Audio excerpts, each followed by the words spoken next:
Assalamualaikum warahmatullahi wabarakatuh. Apa kabarnya Bapak Ibu di mana saja Bapak Ibu berada?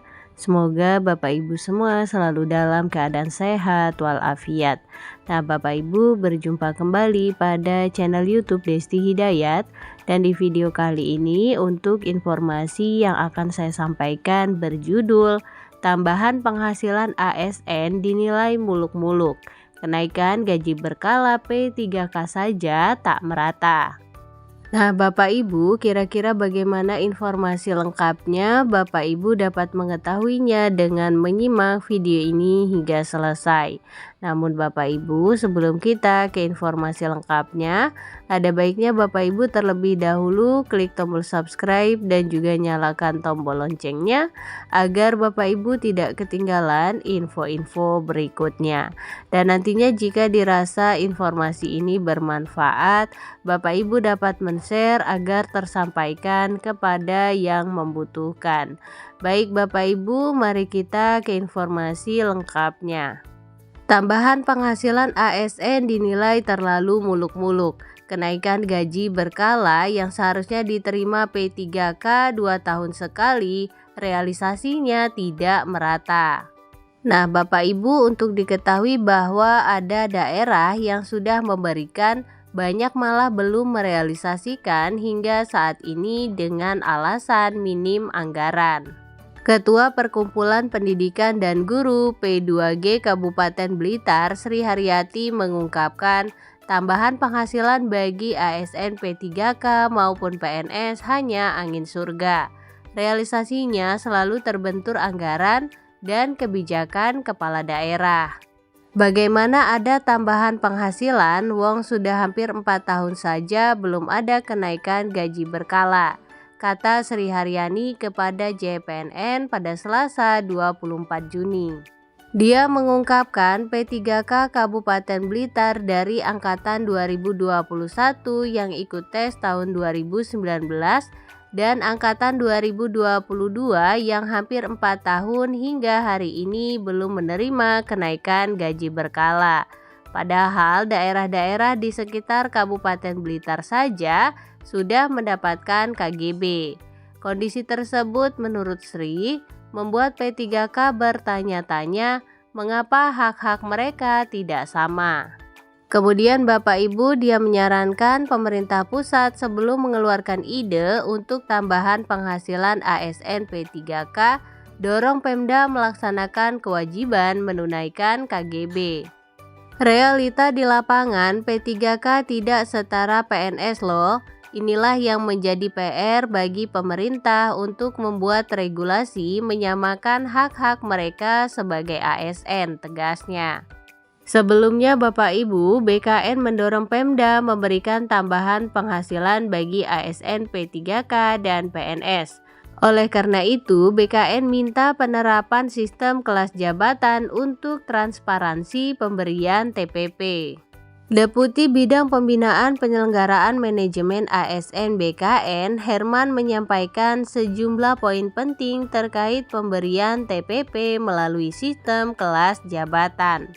BKN mendorong transparansi, akuntabilitas, dan efektivitas pemberian TPP melalui sistem kelas jabatan yang modern dan adil bagi seluruh ASN, P3K, dan PNS di daerah, kata Herman pada Senin 23 Juni. Lebih lanjut Bapak Ibu, Herman menjelaskan bahwa kelas jabatan menjadi alat ukur untuk memastikan penghargaan dan kesejahteraan pegawai berdasarkan kontribusi nyata yang diberikan, sehingga dapat memacu motivasi kerja yang lebih tinggi.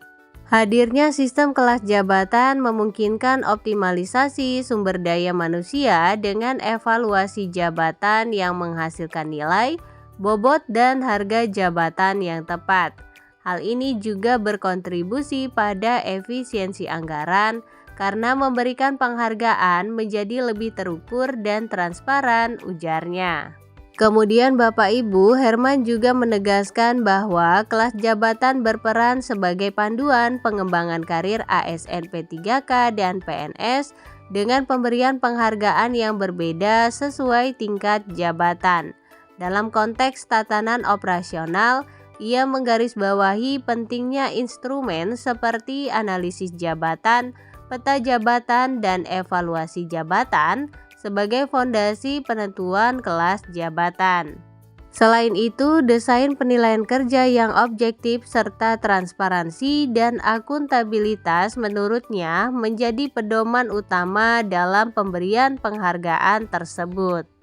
Pada kesempatan yang sama, Direktur Kompensasi ASN BKN Neni Rohyani menjelaskan regulasi dan teknis pemberian TPP berdasarkan Permen Pan RB nomor 39 tahun 2013 tentang evaluasi jabatan.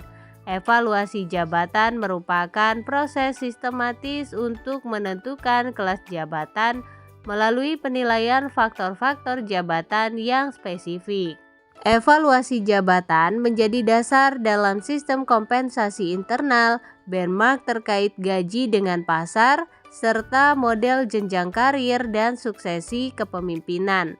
Dengan evaluasi jabatan, setiap instansi wajib menetapkan kelas jabatan yang menjadi dasar pemberian TPP, tuturnya.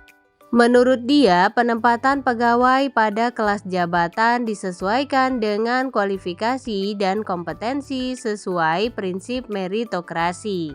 Pemerintah daerah juga diberikan ruang untuk memberikan tambahan penghasilan bagi ASN dengan memperhatikan kemampuan keuangan daerah dan persetujuan DPRD sesuai ketentuan peraturan perundang-undangan. Nah, Bapak Ibu, itu dia tadi informasi yang dapat saya sampaikan. Semoga informasi ini menjadi wawasan, mudah dipahami, dan juga bermanfaat. Jangan lupa Bapak Ibu untuk share video ini agar tersampaikan kepada yang membutuhkan. Berikan like pada video ini, klik tombol subscribe, dan juga nyalakan tombol loncengnya agar Bapak Ibu tidak ketinggalan info-info berikutnya. Terima kasih Bapak Ibu, salam sukses, salam sehat selalu. Assalamualaikum warahmatullahi wabarakatuh.